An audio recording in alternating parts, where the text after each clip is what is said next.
10 นิ้วกราบนบนอบน้อมอย่างพระติรัตนเกี่ยวเจ้าตั้ง3 ประการอันไม่มีพระพุทธพระธรรมพระสงฆ์อันเป็นสรณะที่เปิ่งที่เคารพนับถืออันสูงสุดในชีวิตกราบคารวะแตบไตไวยสาปารมีธรรมพระเดชพระคุณหลวงปู่พระเทพโกศลที่ปรึกษาเจ้าคณะภาค7เจ้าอาวาสวัดศรีโสดาพระอารามหลวงพระเดชพระคุณหลวงป่อท่านเจ้าคุณพระเทพปริยัติเจ้าคณะจังหวัดเชียงใหม่เจ้าอาวาสวัด7 ยอดพระอารามหลวงพระเดชพระคุณหลวงป่อท่านเจ้าคุณพระเทพรัตนนายกท่านเจ้าคณะจังหวัดละปูนพระเดชพระคุณหลวงป่อท่านเจ้าคณะจังหวัดเชียงไฮ้ตลอดจนพระมหาเถระครูบาสังฆเถระเจ้าภิกษุสงฆ์สามเณรจุตนจุองค์ด้วยความเคารพขอเจริญสุขเจริญปอนปอออกไม่ออกศรัทธานาบุญตินจองห้องวัดจุหนุ่มเท่าใจยิงก็ขอน้อมต้อนรับทุกท่านเข้าสู่รายการมรดกธรรมกำเมืองต่างสถานีวิทยุกระจายเสียงพระพุทธศาสนาแห่งชาติและสังคมคลื่นเพื่อการศึกษาพระพุทธศาสนาและวัฒนธรรมส่งสัญญาณกระจายเสียงจากสถานีวิทยุวัดฝ่ายหินตำบลสุเทพอำเภอเมืองจังหวัดเชียงใหม่ในระบบคลื่นความถี่ FM 104.50 เมกะเฮิรตซ์สถานีวิทยุวัดหนองกายตำบลสันปะยางอำเภอแม่แตงจังหวัดเชียงใหม่สถานีวิทยุบริการสาธารณะวิทยุ CM77 วิทยุอินเทอร์เน็ตล้านนาสถานีวิทยุพระพุทธศาสนาจังหวัดเชียงไฮ้ส่งสัญญาณกระจายเสียงจากดอยม่อนจำปีวัดพระแก้วจังหวัดเชียงไฮ้สถานีวิทยุคลื่นพระพุทธศาสนาและจริยธรรม FM 96 เมกะเฮิรตซ์ตลอดจนวิทยุชุมชนเสียงตามสายหอกระจายข่าวตามวัดวาอารามตามหมู่บ้านต่างๆพร้อมกันนี้ก็ขอกราบถวายการต้อนรับครูบาอาจารย์พระเจ้าประสงค์ตลอดจนขอเจริญปอนต้อนรับสาธุชนญาติโยมที่ได้ติดตามรับชมรับฟังกันต่างเฟซบุ๊กไลฟ์สถานีมรดกธรรมของวัดวังสิงห์คำเฟซบุ๊กของ104ธรรมะคลายเครียดเฟซบุ๊กวัดฝ่ายหินและในคลื่นเครือข่ายเฟซบุ๊กของครูบาอาจารย์ญาติโยมที่ได้เมตตากดแชร์กดไลค์สู่ในกลุ่มเพื่อนๆในเวลานี้ก็ขอเจริญปอนต้อนรับแม่เลี้ยงทัดพิชาสุสิงห์คำปเลี้ยงธนวัฒน์สุสิงห์คำเจริญปอนต้อนรับคุณโยมทองคำทิวงคำเจริญปอนคุณโยมยุทธนาจังซอห่างดงน้อมถวายการต้อนรับท่านเจ้าจันทร์พระครูปลัดวิมลวัฒน์ท่านเจ้าอาวาสวัดพวกจ้างบัวเงินเจริญปอนต้อนรับคุณโยมทองคำทิวงคำถวายการต้อนรับท่านเจ้าสิทธิชัยอินทวโนวัดปันอ้นน้อมถวายการต้อนรับท่านหลวงพ่อท่านพระครูสถิตเจติยรักษ์ท่านเจ้าคณะตำบลแม่แฝกใหม่เจ้าอาวาสวัดเจดีย์แม่ครัวที่กำลังเข้ามาติดตามรับชมและเจริญปอนต้อนรับพี่หมอมัทนาอัมพันธ์จากโรงพยาบาลส่งเสริมสุขภาพบ้านบวกมืออำเภอแม่แตงได้ติดตามรับชมรับฟังเป็น FC แฟนรายการมาโดยตลอดประกาศวันนี้ก็เป็นวันทำการทำงานกันตามปกติตั้งแต่ตะวานี้ก็เป็นวันแรกของสัปดาห์ใหม่แล้วก็เป็นวันพระวันศีลผ่านไปแล้ว4 ศีล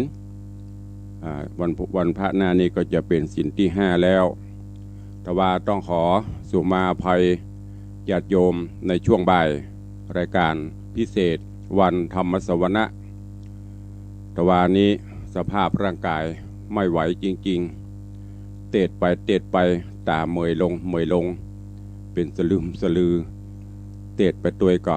นึกทำไปตัวก็เดียวมันจะงงจะหลงก็เลยบ่ได้ปาศรัทธาญาติโยมสวดกรรมฐานสักกรรมพอออกอากาศเสร็จออกรายการเสร็จก็เข้าเฝ้าพญาอินทร์ แต่ว่านี้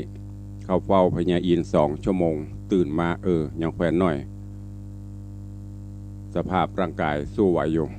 วันนี้ก็เช่นเดียวกันในช่วงนี้ก็รู้สึกสภาพร่างกายปะบ่ค่อยเอื้ออำนวยในต้องในปุ่มในหยังบุแต่ก็ต้องอดใจอดทนเพราะงานจะมีไปต่างหน้าก็ต้องเตรียม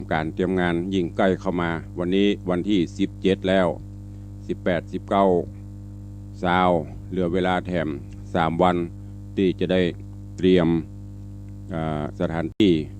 เตรียมงานในงานยกชัดเจดีย์แล้วก็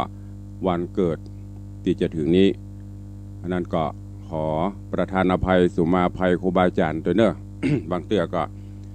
จัดรายการไปบัดดันสุดเวลาก็มีวันนี้ก็ต้องกราบขอบพระคุณในเมตตาของท่านเจ้าท่านพระครูสมุวิสุวัตรวรกิจโจท่านผอ104ที่คอยควบคุมดูแลการกระจายเสียงทางจากทางไลฟ์สดของสถานีมรดกธรรมตื่นเจ้ามาก็เปิดคอมเปิดนี่ละไว้เครื่องส่งละไว้นอกนั้นก็เป็นหน้าที่ของท่านจะได้คอนโทรลเปิดแล้วก็ปรับแสงสีเสียงต่างๆตัวเองต้องขอกราบขอบพระคุณในเมตตาของท่านเจ้ามาณโอกาสนี้ตัวเองตอนนี้ก็เจริญปอนต้อนรับโยมกับแก้วคำเปงแล้วก็เจริญปอนต้อนรับปินานจักรพันธ์พุทธวงศ์เนอะคงจะสบายดีเนาะตั้งแต่ออกไปนี่ ทำงานอยู่ตรงอยู่นาไหนจะส่งอันอะโวคาโดมาฮือบ่ได้เป็นโดถ้าบ่เดือนปินานเนอะหายแสบเนอะทวงแล้วนะนี้อูเล่นบ่ได้เนอะก็ถ้าว่างก็ส่งมาบ่ว่างว่ามีก็เป็นหยังเอาแล้วเนาะเวลาก็ไม่ได้คอยใครล่วงเลยไปเรื่อยๆตอนนี้เลยเวลา10 กว่านาทีละก็จะได้ฟังน้ำฟังธรรมกันก่อนแล้วจากนั้นใต้รายการก็จะได้มาตักตายอุจาประสานนามัยประชาสัมพันธ์ข่าวสารเพื่อญาติโยมครูบาอาจารย์ได้ฮู้ได้ทราบกันต่อไปวันนี้ก็มาฟังกันต่อในเรื่องของมโนราปีนแก้วซึ่งในตอนที่แล้วโพธิสัตว์เจ้าสุทธนะได้ไปติดตามไปเสาะหายังมโนรา4 ภริยาที่หนีปิกไปบ้านไปจองในระหว่างทางนั้นก็เต็มไปด้วยอุปสรรคต่างๆบอกว่าจะเป็นหนทางตีไปเต็มไปด้วยป่าเขาลำเนาภัยตลอดจนสิ่งสารสัตว์ในระหว่างทางซึ่งสุทธนะก็ดันดนไปจนได้ระยะผ่านเวลาโปนไป7 ปี 7 เดือน 7 วันดังที่ปฤษีได้บอกไปในระหว่างทางได้ไปพบไปปะ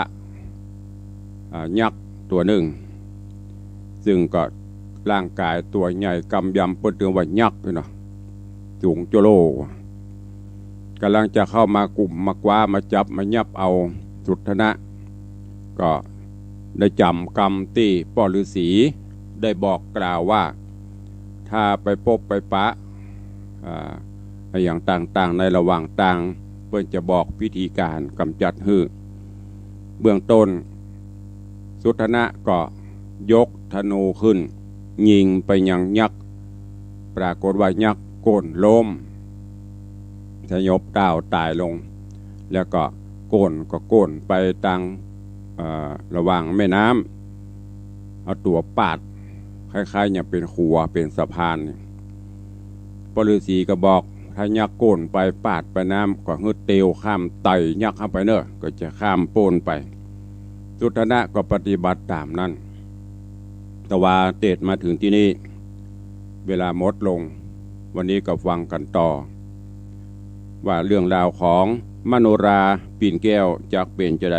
เจริญปอนทุกท่านได้ติดตามรับฟังในตอนต่อไปณโอกาสบัดนี้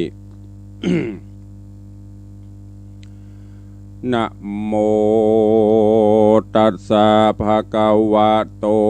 อะระหะโตสัมมาสัมพุทธัสสะสัทธโวฟังลาโสตุจัตนาสัพพุริสะตังหลายทั้งหญิงและชายม้วนหมู่ที่ได้ปากันอยู่ทอมทาดาฟังยังรัศธรรมเทศนานางมโนราปิ่นแก้วลำดับมาแล้วเนินนาขอเชิญมวลหมู่ศรัทธาทั้งหลายจงได้ติดตามหมายถอมทาดาฟังต่อไปนานี้และนาตัดสมาเหตุนั้นใส่คนโลกใจใจยิงจุงขะนิงสอดหูว่าอย่าชื่นสู่ต่างบาปหลีกเวรกรรมหยาบมัวดำดังองค์คำที่ไว้สั่งสอนไว้เมินนานว่ากรรมนาน้อยมาอากแต่ปะเต้าไปก้อยไฟมืออย่าถือตือลื่นเล่นหือหลีกเว้นเสียกายศีลห้าใส่สะอาดอย่าประมาทรักษาศีลจักป่าหือใดสุขโลกใดเมืองคนสุขเมืองบนจันฟ้าสุขแหล่งลาเนรปานบ่อย่าจะเละนาตาน้อยกาละนันเล่าโพธิสัตว์เจ้าบุญนา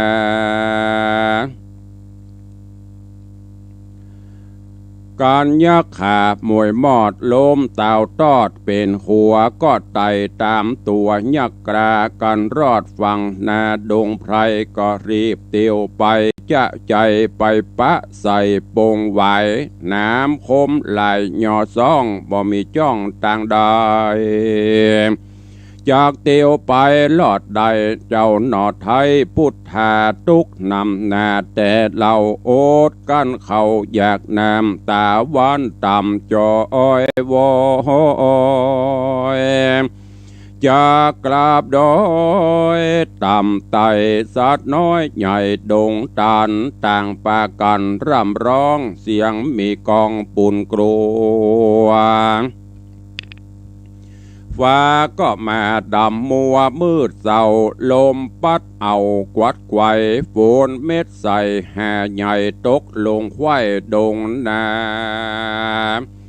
ลมปัดมาบอกขาดหนาวขนาดหนานำกลางดงดำทองเถื่อนบ่มีเปื้อนเดโอดายเจ้าบนผายนอดเนาดันป่าเศร้าดงไพร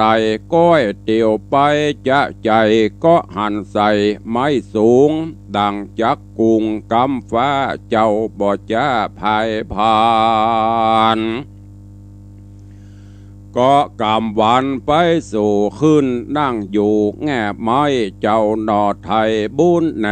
ก็พิจารณาตัวเก่าว่าเฮานี่เล่าบัดนี้ตกอยู่ที่ป่ากว่าอ่างแดนป่าจ้างเสือมีอนตะไรมีจุได้ปอมจุดานปูนดี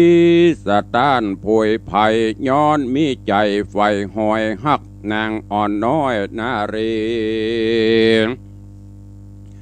จิงเครื่องขี่ดังนี่ตุกลำตีขี่โคมละส่องอุดมพ่อแม่อันเท่าแก่รวยแรงเดเตียวบอกแข่งดังเก่าเฮอยู่เฝ้าปุรี แล้วเจ้าบุญมีหนอไทยก็ย่อมือไหวปีตาตั้งบุญหน้าแม่เจ้าจะบอกเล่าหลายประการว่าลูกตุกผ่านเอาไม้ที่กลางป่าไม้ดงรีขอบุญมีพ่อแม่ได้มาแผ่ช่วยกรรมฮือล่วงล้ำอนตรายได้ข้ามโปงไหวใหญ่กวางแดนหมู่จ้างเสือมีไปหาเทวีนอดลาอย่าได้เฮเจสับปานนอหอจันยอดซอยลิล่ำถอยลายประการอ่านว่าโด่งดานป่าใหญ่หนาวสะต้านไข่เย็นบอยผีอีกอยปกกะลงห้องจุลงดงนา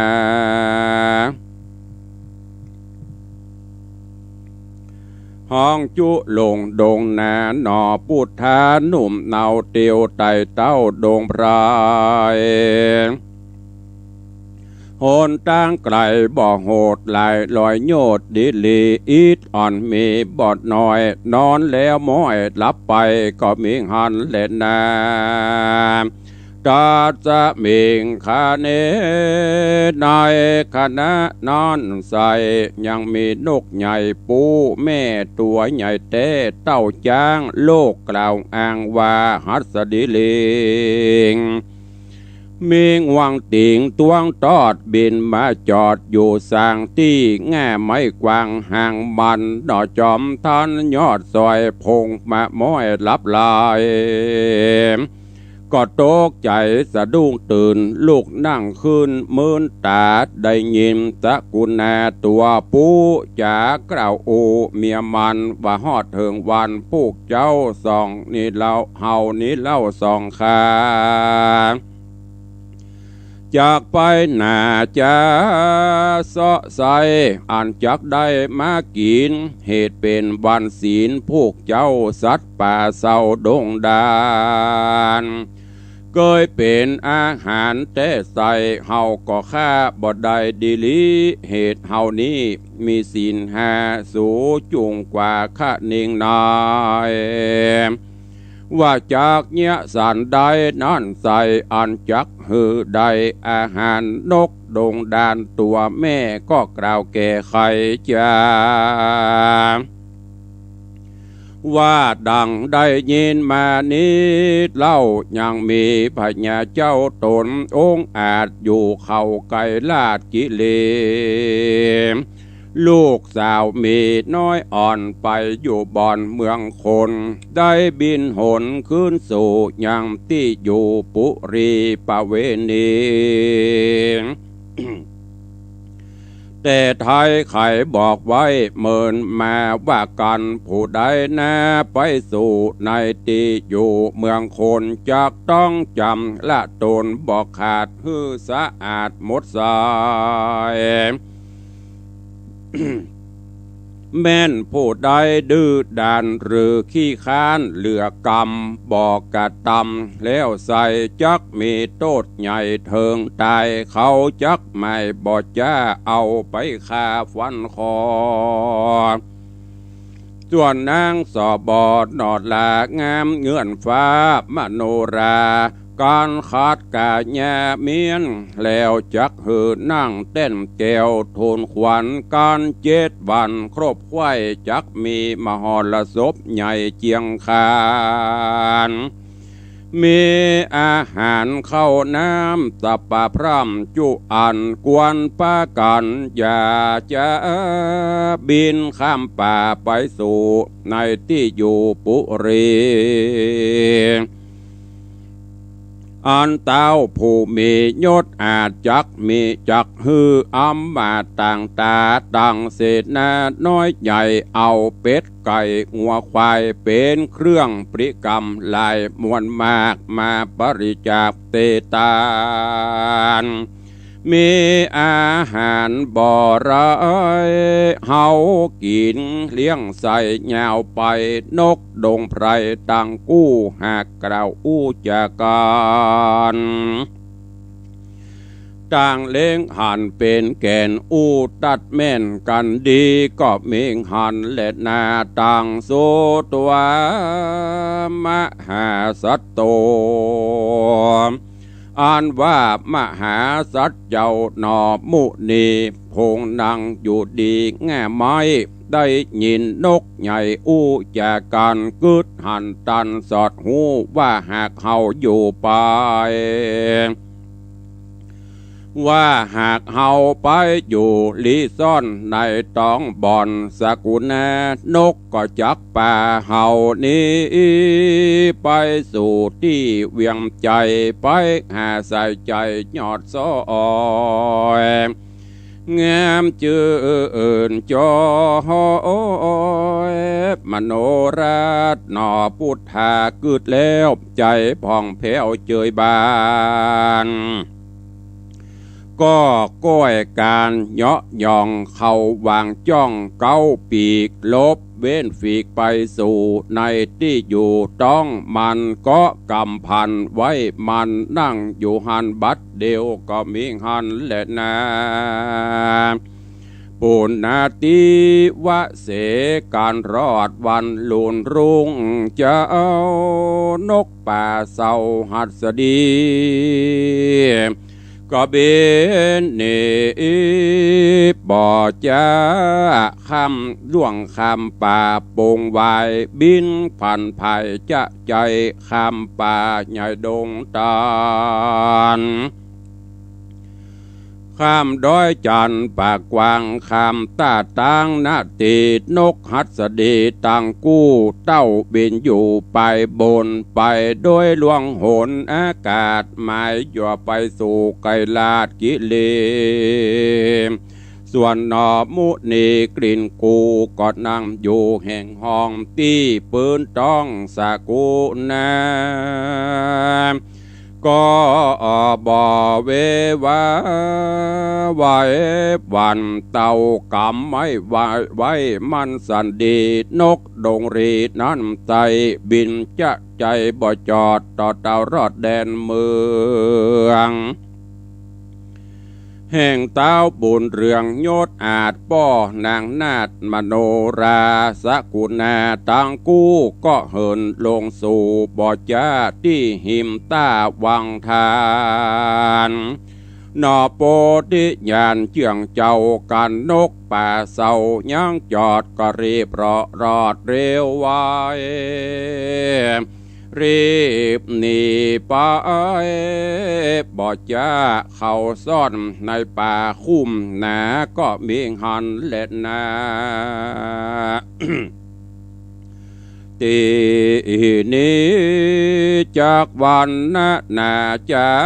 เล่าถึงเต้าเจ้าอุตุมพลาจา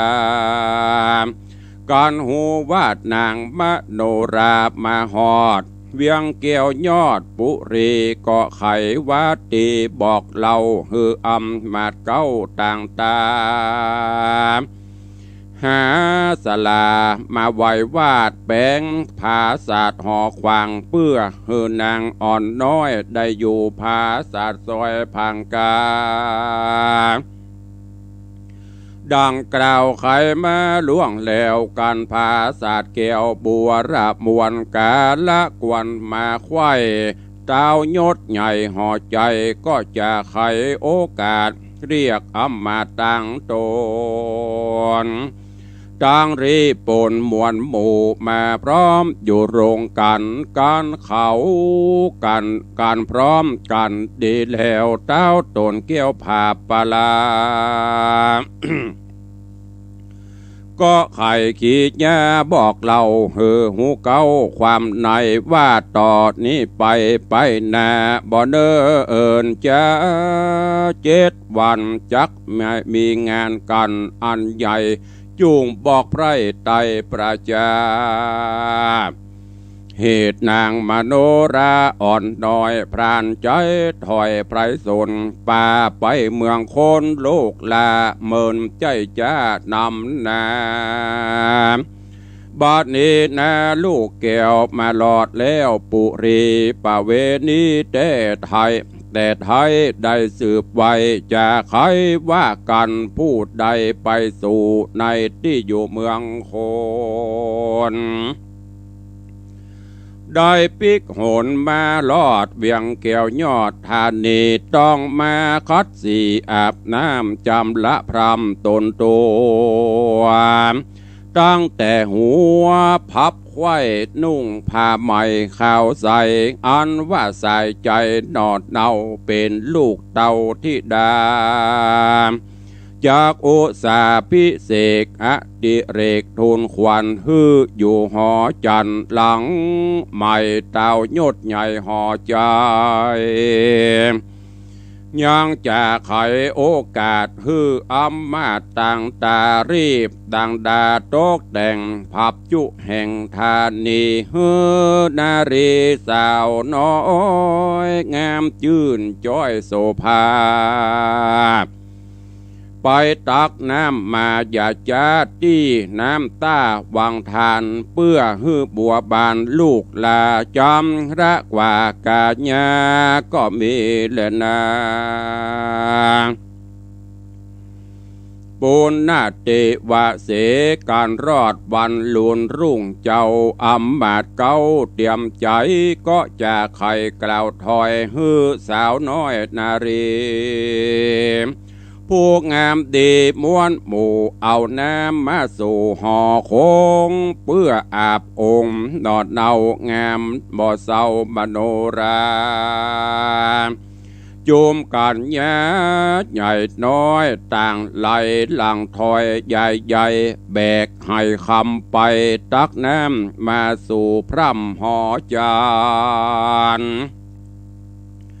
พระเปลี่ยนการจะใจส่วนเจ้าหนอไทยพุทธาอันนำนาลีซ่อนอยู่ในบ่อนเฟยบางได้เยเอ็นยังสาวน้อยหากมากล่าวถอยจากกัน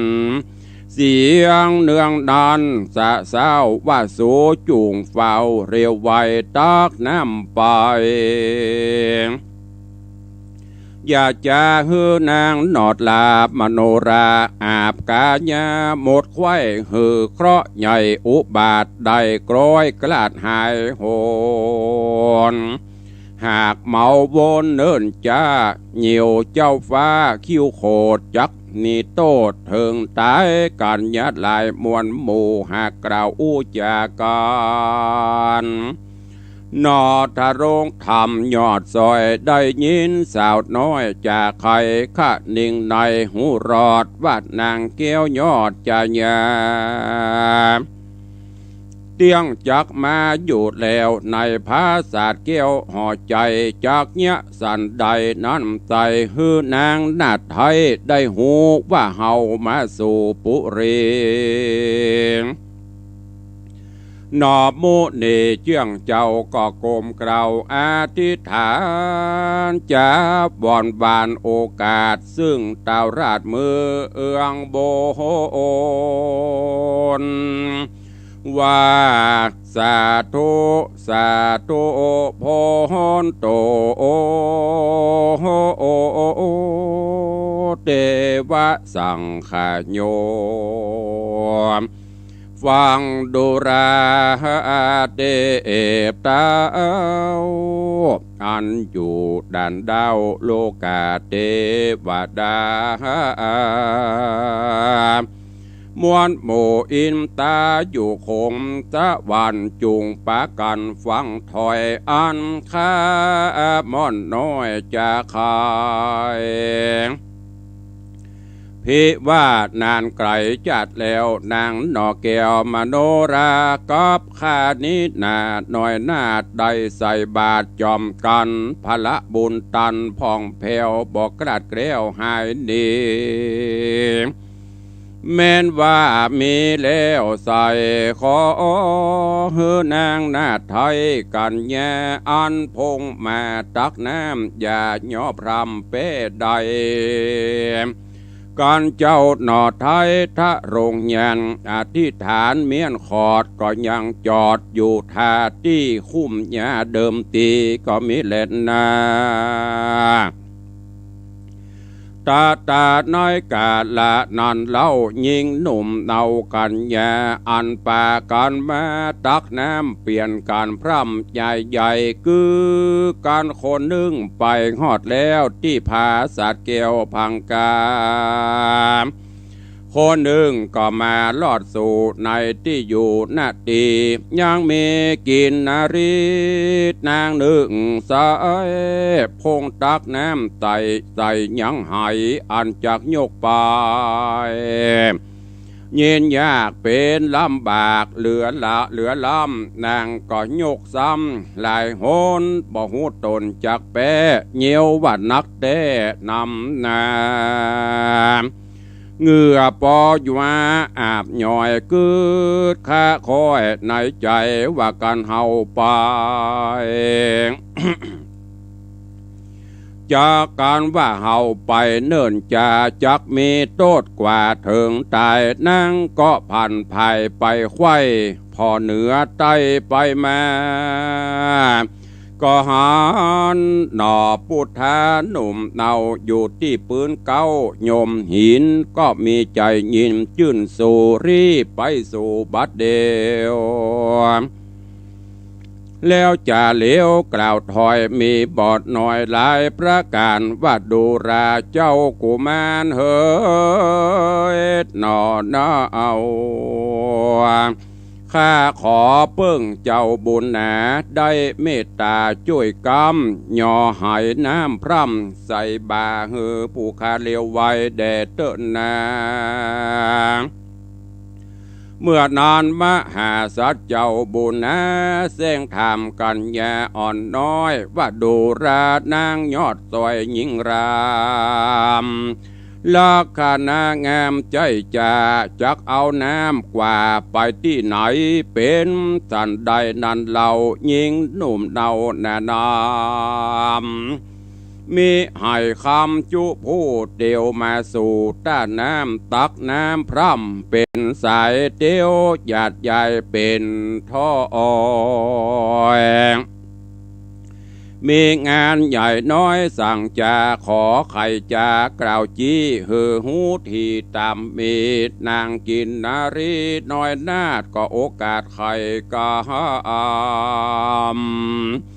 บอกหนอหอคำเจื่องเจ้าตั้งแต่เก้าสุดปลายตามปะด้วยปริญญาบอดน้อยได้หูที่ถอยจุประการนอทะโรงยานกืดสอดขะนิ่งรอดในใจว่าในเวียงใจนั้นสายมีงานใหญ่สลาสะโลงอาบยังองค์นอดเนาอันว่ากันยานิดเล่าเอาน้ำไปอาบพร่ำนางนาดหือสะอาดหมดสายกวนเร็วไวบ่จะอย่าจะเอาแหวนก้ากวนเมืองวิตูนเหลืองวิเศษงามแจ้งเจตเหลือใจใส่ให้คำไปนี่เล่ากันเข้าเจ้าอาบองค์แหวนจักไหลลงตามน้ำตกใส่พรำต้นนางหน่อหอควางเกิดแล้วใจผ่องแผ้วเจยบานก็จะหวานตันต่อว่าดูรานางน้อยนอกินนรีเฮายินดีช่วยกำย่อหายน้ำนันเหล่าปั่นฮึกเจ้าเอาไปกันจะไขเมียนขาดก็เอาแหวนอาจกวนเมืองวันนะเรื่องผ่องแผ้วเอาใส่แล้วน้อยหายแล้วเร็วไวบ่จะย่อใส่บาไววาดนางน้อยนาดกินนารีจากนาทีไปสู่ในที่อยู่หอจันก็มีหันแลนาตามัดทางปะกาเส้นโต สัทธาอาหาสัทธาอันว่าสัพพัญญูพระพุทธเจ้าโตโหนเป็นเก้าติโลกาจารย์ไขเนตานไปแจงพระจริงแสงเตสนาว่าภิกขเวดุราภิกขุตั้งหลายตนเป็นสายอริยะเจ้าทุกคำเจ้าภาวนาอันว่านางกันยานอนเล่ากันว่าเจ้านอนเนาถ้าโรงงานช่วยยกให้คำใจบาก็รีบใบหน้าไปสู่ที่อยู่หอใจเหตุนางไปลุ่นลากว่านางหนุ่มเดาตั้งหลายก็รีบพันผายย้ายบาทคืนภาสัตหอควางเอาน้ำอาบนางนอดเนางามบ่เศร้ามโนราญาธาและมีเมื่อใดดังอันตะตาในกาลยามนอนใส่แหวนก้าใหญ่กวนเมืองวันนะเรื่องวะวาดแห่งเจ้าน้อยนาทโรองค์ธรรมอ่านอยู่ในหายคำเลิศล้ำก็ไหลตามน้ำลงไปแล้วเร็วไวสูบสอดอย่างนิ้วก้อยอันนางนอดน้อยมโนราก็มีแลนาตัดสะมิงคาเนในขณะนั้นเล่านางนอดเนามโนราก็มีหัตถาสายสันหัวอกปั่นเฟือนครอนดังนกโด่งดอนถูกฝนกันตั้งสติตนได้แล้วนางนอแก้วมโนราพิจารณาที่สันคือสอดดันลายแสงว่าแหวนก้าแปงกุลมากเหมือนดังนางฝากเอาไว้กับพระที่ไวป้อตาภาษาเมื่อยามนี้มาเมื่อก่อนตีในบ่อนโด่งดำนางแยงยำเล้งพอก็เรียกนางน้อยนอกันยามผู้ที่เอาน้ำมาสุดซอยกันนางอ่อนหน่อยมารอดก็ปาไปยังจอดหอดในอันบ่มีภัยยังอยู่แล้วนางกินกู้มโนราก็ถามกันยานอนเล่าว่าดูราดนางนอดเนาน้อยอ่อนยามเฮาไปสู่บ่อนนาทีเอาน้ำใส่ดีด้านใส่ให้ใบนำมาสันได้จะเนินจะบ่ตันเจ้าหมู่กว่าตั้งหลายหรือนางใหม่ขี้คร้านเส้งดื้อดานเอ็นยานจุงเหล่าขานกล่าวอูเฮือเฮาหุ้มตามมีเดเตนามนิธิตังขีญาสังวันนาวิเศษจาห้องเหตุนางมโนราผูกทวนที่15ก็บังโกมสมเรศเดชมโนราปีนแก้วจบไปแห่มผูก1อันเป็นผูกทวนที่15ซึ่งตือมดกันมี16 17เหลือแห่ม2ผูกเนอะจะอวสานลงโอ้วันนี้ม่วนเนอะฟังไปก็เคลิ้มไปยินดูไปนี่แหละญาติโยมศรัทธานาบุญทั้งหลายคนมีบุญผู้สร้างบุญตกน้ำบ่ไหลตกไฟบ่ไหม้ดังที่เราเคยได้ยินเพิ่นว่าโพธิสัตว์เจ้าจุทนะดันโดนจากบ้านจากจองไปเสาะหามโนราอันเป็นกู้ทุกข์กู้ยากกู้บุญปรมีที่ได้สร้างกันมาในอดีตชาติในระหว่างต่างไปปะใส่สปะสปันยักษ์กับปะนกหนูกาไก่สิงสารสัตว์สปะสปันกับปะใส่แม้กระทั่งยักษ์ ก็ยังยิ่งหยั่งบ่ได้ไปปะใส่ยักษ์เอาธนูยิงยักษ์ก็โกนล้มตายบ่ได้บ่เป็นขัวไต่เต้าข้ามไปสู่ไปหน้าตู่นั่นก็คือยักษ์มันสูงยาวเนาะนั่นที่เขาได้ยินคนเฒ่าคนแก่บนเราตัวสูงเต้าไปตานบนพอโกนปึ้งเป็นขัวปาดข้ามน้ำโพธิสัตว์เจ้าก็ข้ามไปหยุดกึดมาถึงที่นี่เนอะถ้ามองย้อนในสารคติธรรมก็คือเฮาตั้งแต่หลายได้สร้างกุศลคุณงามความดีก็จะทำป่านำเพื่อได้ข้ามล่วงพ้นโอคะวัฏสงสาร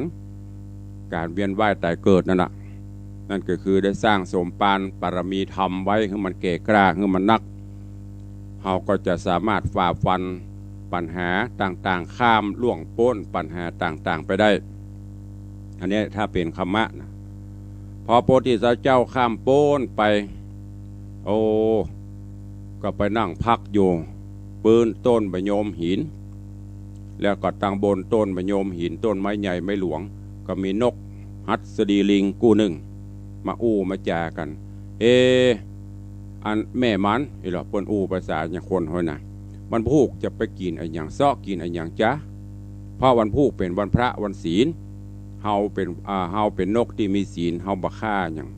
เจ้าอย่ามากินสุวะนะถ้าถึงทำภาษาอย่างคนเฮานะดังนก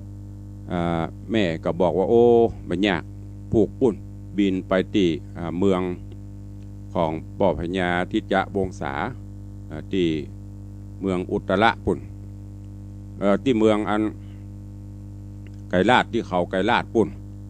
วันพุกนี้เปิ้นจะจัดพิธีกรรมต้อนรับลูกสาวของอันป่อพญาก็คือกินนารีเพื่อจะมีพิธีสมโภชกันก็จะมีอาหารพืชพันธุ์ธัญญาหารอย่างอุดมสมบูรณ์มาเราจะไม่ต้องได้เดือดร้อนละมีเปลือกของกินในขณะที่นกทั้งสองหัสดิลิงทั้งคู่กันโพธิสัตว์เจ้าสุทธนะอยู่ตั้งลุ่มต้นไม้ได้ยินก็หู ก็เลยดีใจก้อยตามที่กรรมพฤาษีบอกก็ก้อยต้มเต็มเข้าไปมอบเข้าไปลืบปีกนกไปเกาะแข่งนกไว้นกหัสดิลิงตัวมันใหญ่อยู่เนาะพอยังประสาทตุเจ้าพระนายนะตัวใบตัวบอดโคนตัวเต้ามันอย่างเขาไปอยู่มันหูพอได้เวลานกกับบินไปที่เขาไกรลาดแล้วก็ไปยังจอดโพธิสัตว์เจ้าก็เลยได้มีโอกาสออกมาจากนกก็ไม่มอบไปบุ่มอยู่พอสังเกตการตามบ้านตามเมือง เนี่ยว่าเปิ้นจะมีอย่างพ่องโจรไปหันใส่หมูกินนารีไม่หย่าไม่ยิงเพิ่นไปตักน้ำจนกระทั่งคนสุดท้ายไปตักยกบ่ไหวจะเนี่ยจะได้ไปล่าไปลูนดีบดีโตถึงตายเหลียวไปเหลียวมาไปหันใส่โพธิสัตว์เจ้าสุทธนะอยู่ก็ไปขออ้อนวอนขอช่วยยกหาบน้ำใส่บ่าให้ข้าเจ้ากำเตอะกำนี้สุทธนะได้ทีก็ถามว่าเพิ่นจะเอาน้ำไปยี่หยั่งไปเนี่ยจะได้กินนารีตัวนี้ก็บอกคือเรื่องราวต่างๆคือสุทธนะก็ได้โอกาสว่าเมื่อเอานี้เฮาโอกาสเฮามาถึงละจะถอดเอาแหวนจะเอาแหวนเนี่ยใส่ในน้ำนี่ไป พอนางอาบนางก็จะหูว่าเฮาตัวเสาะหาพอได้เวลากินนารีก็หาบน้ำไปถึงล่าเปิ้นแต่หลอกมูนั้นเปิ้นปอไปโหดไปอาบมดพอนางไปถึงสุดท้ายก็เอาน้ำเนี่ยอาบชำระร่างคือกินนารีแหวนตีใส่ไปในโป้ในปิ๊บด้วยบุญบารมีมันจะตกขลกปกเฮียเบอะลุ่มหรอกไหลลงไปแล้วก็ไปซุบนิ้วของนางมโนราหันใส่ปดโตขนคิงลูกเยือกผัวเขาไทยมาตวยมาตามเขาเจาะเขาได้นี่ก็เลยห้องเอานางกินนารีคนที่เอาน้ำมาสุดท้ายที่ได้อาบเนี่ยเข้าไปในห้องพิเศษปุ่นโดยบ่ฮื้อไผหู แล้วก็กำลังสอบถามว่าระหว่างที่ไปเอาน้ำไปปะไผ เนี่ยอันอย่างจะได้พ่องมีได้น้ำมาจะดีเอาที่ไหนมาเปิ้นกำลังจะถามแล้วก็กินรีจะตอบว่าจะได้ก้อยติดตามฟังกันในผูกต่อไปเนอะอันเป็นผูกรองสุดท้ายกินนางมโนราปีนแก้วค้างแถม2ผูกเนอะผูกที่16ผูกที่17ผูกเนอะได้เตะให้ฟังกันกูเจ้าศรัทธาก็ฟังกันม่วนได้ยันช่วงของการเข้าภาษาตัวเองถ้าประจำเป็นบัดติดคัดร่างกายสู้ไหวตุลุงไม่เคยขาดเนอะมาจัดรายการแบบสดให้ฟังกันก็เพื่อทดแทนบุญคุณญาติโยมและเป็นการเผยแผ่น้ำธรรมคำสอนขององค์สมเด็จพระสัมมาสัมพุทธเจ้าเนอะวันนี้ได้ใจเวลามาปอควรเหลือเวลาแหมน้อยจะได้ได้จาประสานนามัยท่านผู้ใดจะร่วมปูจากันเทศกันทำก็เจริญปอนเจิญได้เนอะตนอื่นรูปอื่นเปิ้นเทศเปิ้นมีเจ้าภาพโมดนะผูกนั้นศรัทธาคนนั้นผูกนี้ศรัทธาคนนี้เป็นเจ้าภาพของตุลุงดักปิ้งเดี๋ยวเซลเล่นใส่กันทำแล้วกะเอาไว้ฮัดก่อนกะอันนี้เล่นบ่ได้ใครจะใส่ก็ใส่บ่ใส่ก็ตามใจเป็นหน้าที่ที่จะต้องทำเผยแพร่ส่วนอันนั้นคือเป็นผลพลอยได้ถ้าจะใส่ก็ใส่ก็เป็นอย่างเนอะอูแต่พ่องเล่นพ่องยำเจ้ากันหนัวไข่หัวกันม่วนหยอกล้อกันยำเจ้าจะได้จิตใจเบิกบานแจ่มใสไปแหมตลอดวันแต่ว่า2-3ไผ่ลอยพ่องก็มาใส่กันทำเนอะ แล้วถ้ามันบะลอยแล้วตุลุงบะลอยก็แล้วไป วันนี้ก่อนที่จะได้จาประสานน้ำไม้เนอะกราบขอบพระคุณครูบาอาจารย์พระเจ้าประสงค์ทุกรูปทุกท่านเนอะที่ได้เข้ามาติดตามรับชมรับฟังกันถึง Facebook เฟซไลท์ถึงสถานีวิทยุใน Facebook ก็หลาย10 คนต่างสถานีก็มีเป็นปัน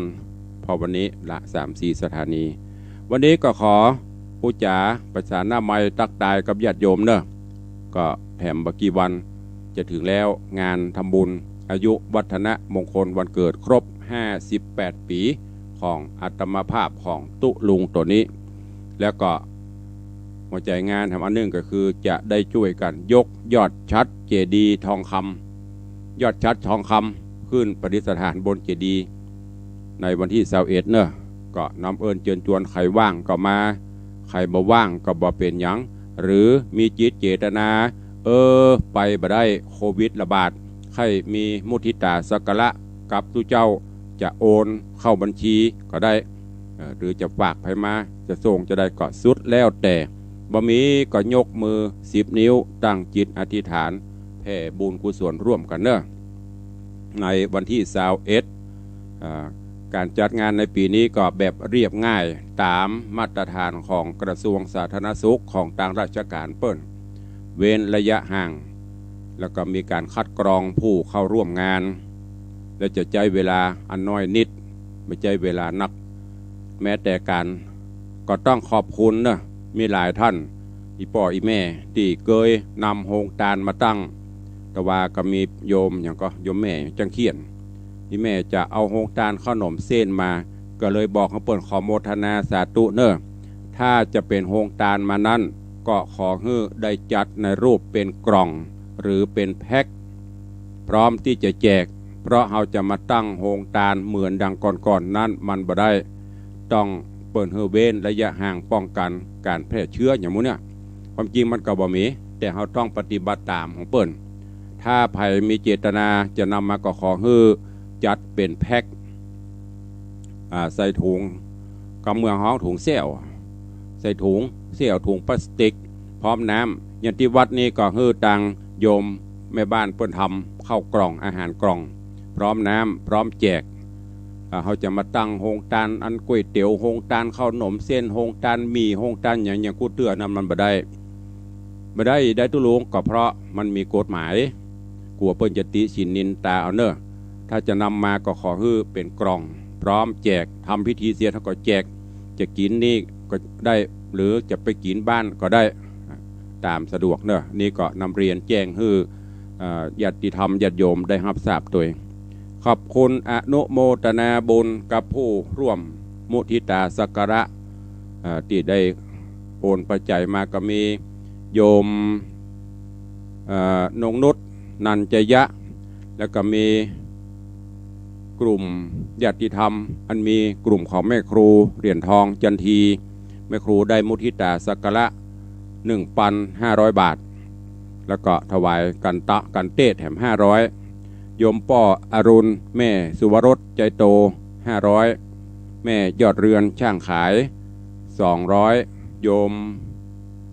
แม่จันวันโชคตาเรือน300แล้วก็แม่สุภาอุปนันท์หนองหานอันนี้ร่วมโมทนา100แล้วก็มีโยมปีจงรักใจสถานพุทธเจดีย์ก็หยอดโอนปัจจัยเข้ามาร่วมโมทนาบุญ2,000 บาทก็ต้องขออนุโมทนาบุญขอบคุณตัวเองเป็นมีชื่อโยมของแม่ปันของป่ออย่างก็ลืมชื่อไปละอยู่ในไลน์เปิดบัตรละก็เอาเป็นว่าขอบคุณเนอะโยมปีจงรักพร้อมโยมป่อโยมแม่ก็ขอให้โยมป่อได้หายไวๆเนอะสุขภาพสมบูรณ์แข็งแรงหายจากโรคภัยไข้เจ็บไวๆอยู่ดีมีสุขเป็นล่มโพล่มใส่ลูกหลานไปตัวเองของตู้ลุงกำลังฝึกอยู่นั่นเนี่ย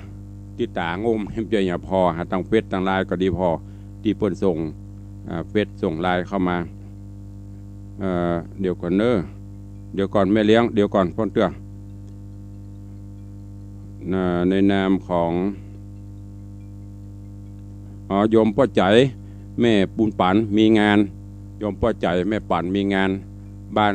ใจสถานพุทธเจดีย์9 ยอดร่วมโมทนาถวายมุทิตา 2,000 บาทเนอะโดยโยมปีจงรักตัวโยมปีจงรักมีงานขอบคุณอนุโมทนาบุญตัวเนอะอ้าวใครจะอู้จะจ๋าสนทนากับตุลุงเข้ามาได้0817836540วันละเจริญปอนปเลี้ยง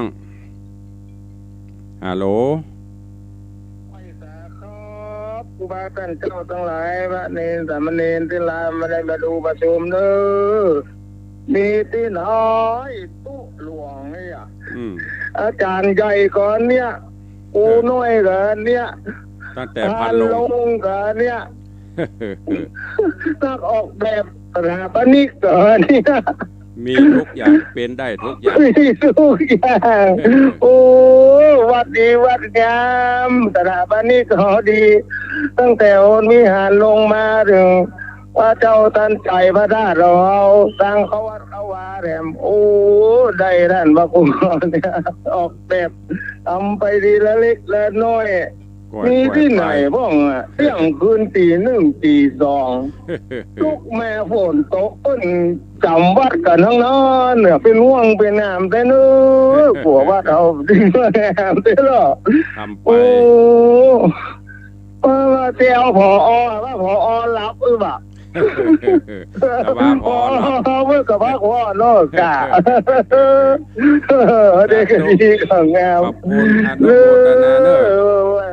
ไอ้สาแต่หรอโอ้รับถึงกู้เลยพระเจ้าเขาแก้วทั้งสามเขาก็ดีของงามแล้วเด้อทั้งบนวิหารลงมาบูรณะพระธาตุแต่บูรณะอันเจ้าทันใจแถมองค์เละไปเล่นงามหมดตกหมดเสียงห้องกังโกแต่มาได้เราโอ้มีลายเงินลายคำเรียงอารามมาหน้าวัดแต่โอ้ปั๊มดาวมีสิ่งคิดว่าโอ้งามเตะงามว่าเนื้อสถาพี่น้องเคยบุญบารมีของท่านพระครูเนี่ยเนื้อ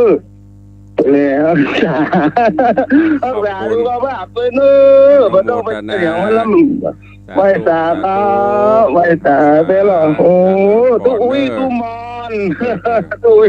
อนเนี่ยอายุกันสักวันละไว้ตา